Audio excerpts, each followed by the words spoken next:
কি রে বজ্জাত গুলা, তোরা এখানে কি করছিস রে এই কাঠ ফাটা রোদের মধ্যে? খুড়ো, শুধু শুধু উল্টাপাল্টা নামে ডেকো না তো।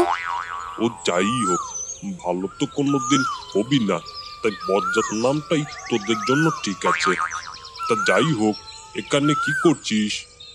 তেমন কিছু না খুড়ো, ওই একটু ঠান্ডা বাতাসে বসে বিশ্রাম নিচ্ছিলাম। যা গরম পড়েছে, মনে হচ্ছে মাটি ফেটে আগুন বের হচ্ছে। হ্যাঁ খুড়ো, আমরা স্কুল থেকে ফেরার পথে রোজ এই গাছের নিচে বিশ্রাম করি। কি যে আরাম লাগে, মনে হয় যেন এখানেই ঘুমিয়ে পড়ি। তোরা ঠিকই বলেছিস। তা তোরা তো রোজই এই গাছটাকে দেখছিস, তাই না?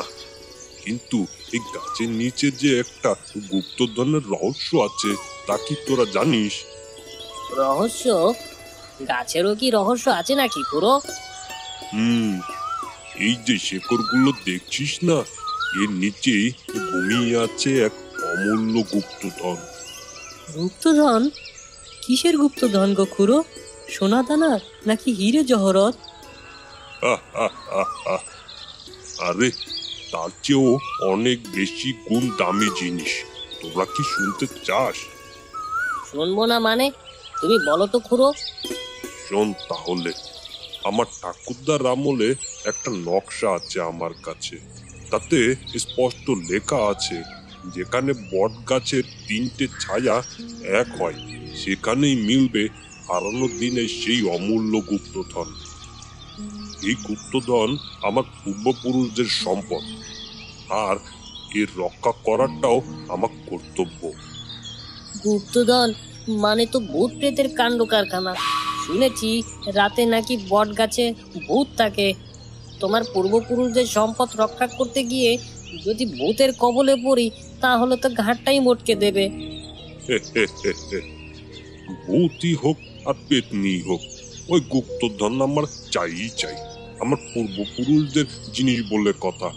তবে তোরা যদি ওই অমূল্য গুপ্তধন খুঁজে দিতে পারিস, তাহলে তোদেরকে আমি পুরস্কৃত করব। আসছি রে বাবা গুপ্তধন, আসছি। এখন বাড়ি ফিরে যাই।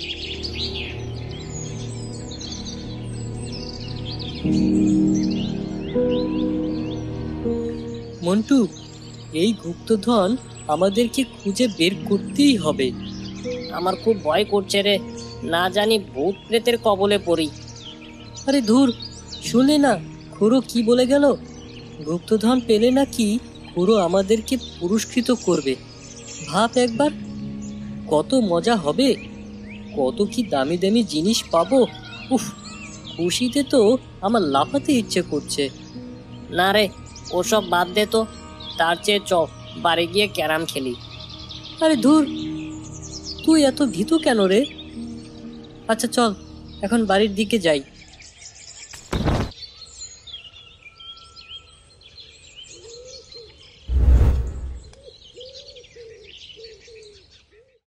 বটগাছ আর গুপ্তধন, বটগাছ আর গুপ্তধন, বটগাছ আর গুপ্তধন। হি হি হি হি হি। কি হলো তোর? খাচ্ছিস না কেন? সেই দুপুর থেকে দেখছি খালি বটগাছ আর গুপ্তধন নিয়ে কি যেন একটা বিড়বিড় করছিস। মাথাটা খারাপ হয়ে গেছে নাকি তোর? না মা, তেমন কিছু নয়। আমি বুঝতে পেরেছি। নিশ্চয়ই ওই হারান দাদা ওর মাথায় আজে বাজে জিনিস ঢুকিয়ে দিয়েছে। লোকটার আর খেয়ে দিয়ে কোনো কাজ নেই। কি যে বলো না বাবা, আজে বাজে হতে যাবে কেন? আমার কাছে তো ব্যাপারটা খুব মজার লাগছে। তোমরা কিচ্ছুটি ভেবো না, আমরাই তো খুঁজে বের করব সেই অমূল্য গুপ্তধন। আজ রাতেই হারান খুড়োকে নিয়ে যাব ওনার ওই নকশার রহস্য ভেদ করতে। খবরদার, ওদিকে যেতে হবে না। খাওয়া দাওয়া নেই, পড়াশোনা নেই, আছে খালি আজগুবি চিন্তা ভাবনা। আজ রাতে যদি বাড়ির বাইরে পা রেখেছিস, তো আমি তোর পা ভেঙে ঘরে বসিয়ে রাখবো। চুপচাপ খেয়ে ঘুমিয়ে পড়বি। যত যাই হোক, আমি বাড়ি থেকে বের হবই গুপ্তধন খুঁজতে।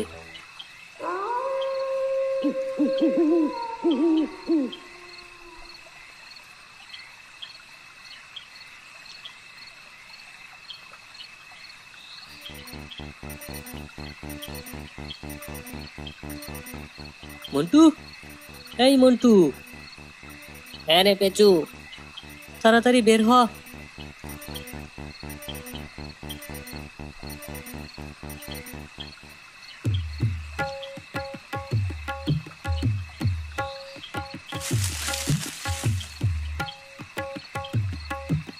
ওরে বাবারে ভূত! কিরে, তোরা সব এত রাতে এখানে কি করছিস? আমি তো ভাবলাম চোর ডাকাত করেছে। তা গাছের নিচে গুপ্তধন খোঁজা হচ্ছে বুঝি? খুঁজে পেলে কিন্তু আমার ভাগ আগে। আহ, তুমি আবার কোত্থেকে জুটলে কমলা? যাও তো, বাড়ি যাও। তোমার এখানে কোনো কাজ নেই। আমরা বাঁচি না আমাদের জ্বালায়।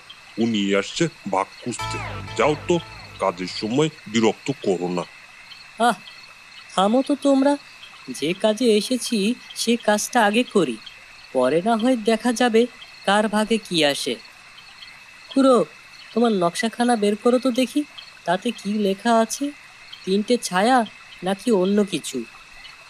আচ্ছা কমলা, তোমার আর যেতে হবে না। এখানে দাঁড়িয়ে চুপচাপ দেখে যাও। খবরদার, কোনো কথা বলা যাবে না কিন্তু। আচ্ছা, ঠিক আছে ঠিক আছে।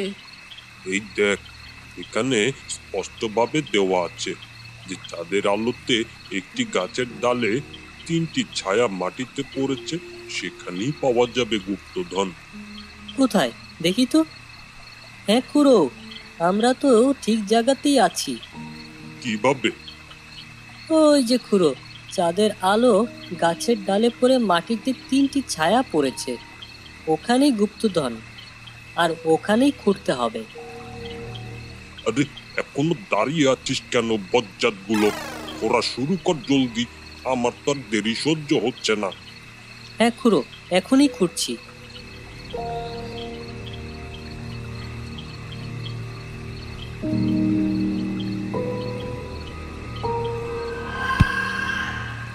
বন্ধু, আমার না খুব ভয় করছে রে। ভয়ে গা ছমছম করছে। গুপ্তধনের জায়গায় কোনো মানুষের কঙ্কাল টঙ্কাল বেরোলে আমাকে আর পাবি না। আমি সোজা দৌড় দেব। ভয়ের কিছু নেই মন্টু। কি রে বাবা, এতক্ষণ ধরে কি করছিস? জোরে কোদাল চালা, আমার আর দেরি ভালো লাগছে না।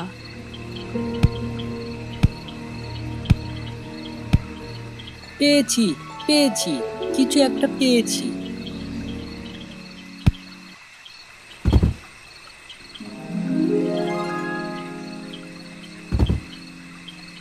এই তো, এই তো, এই তো আমার পূর্বপুরুষের গুপ্তধন।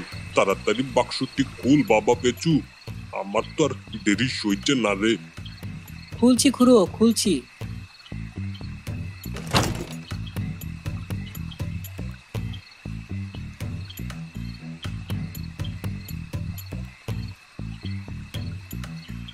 এ এ কি? এটা কোন গুপ্তধন? একটা ভাঙা চশমা, কয়েকটা লাটিম, এক জোড়া ছেঁড়া মোজা, আর একটা পুরনো ডায়েরি। এগুলো এগুলো তো সব আমার ছোটবেলার জিনিস। এই লাটিমটা দিয়ে আমি প্রথমবার লাটিম গড়িয়েছিলাম। এই ডায়েরিটা আমার আঁকাআঁকি করার ডায়েরি। আমার দাদু আমাকে চমকে দেওয়ার জন্য এগুলো এখানে লুকিয়ে রেখেছিলেন, আর বলেছিলেন গুপ্তধন। আমি অনেককেই বলেছিলাম, কিন্তু ভয়ে কেউ আসতে চাইতো না। কিন্তু পেঁচু আর মন্টু, তোরা খুব সাহস করে এসেছিলি। থাক দাদা, কান্না করো না।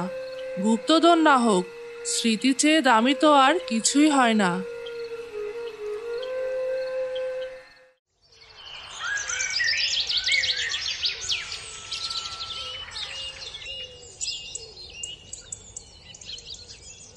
তা দাদা, শেষ পর্যন্ত তোমার গুপ্তধন উদ্ধার হলো? হ্যাঁ, এ তো দেখি যে সে ধন সম্পদ নয়। হ্যাঁ বাবা, ঠিক বলেছ। এ হলো হারান খুড়োর গুপ্তধন। হ্যাঁ রে বাবা, আশা করি এবার তোর মাথা থেকে ভুতুড়ে গুপ্তধনের চিন্তাটাও যাবে। আমরা তো আসল গুপ্তধনই পেয়েছি খুড়ো, তোমার ছোট্টবেলার স্মৃতি। এর চেয়ে খুশির বিষয় আর কি আছে বলো? যাক বাবা, কাল রাতে যা ভয় পেয়েছিলাম না, ভয়েতে তো আমার সব কিছু ভিজে যাচ্ছিল। ঠিক বলেছিস রে বাবা, গুপ্তধন মানে সোনা দানা হিরে জহরত নয়। কিছু কিছু গুপ্তধন আছে যা টাকা দিয়েও কেনা যায় না, কেবল মনে রাখা যায়। জীবনের পথে চলতে চলতে প্রতিটি মানুষের নিজের শৈশবের মধ্যেই লুকিয়ে রাখে তার অমূল্য ধন। কেউ সেই ধন খুঁজে পায় কোদালের আঘাতে, আর কেউ বা খুঁজে পায় স্মৃতির পাতা উল্টে। আসল গুপ্তধন তো আমাদের সবার মনের মধ্যেই লুকানো থাকে। গল্পের শেষে আমরা দেখলাম হারান খুড়োর কাছে তার ছোটবেলার স্মৃতিই ছিল আসল গুপ্তধন।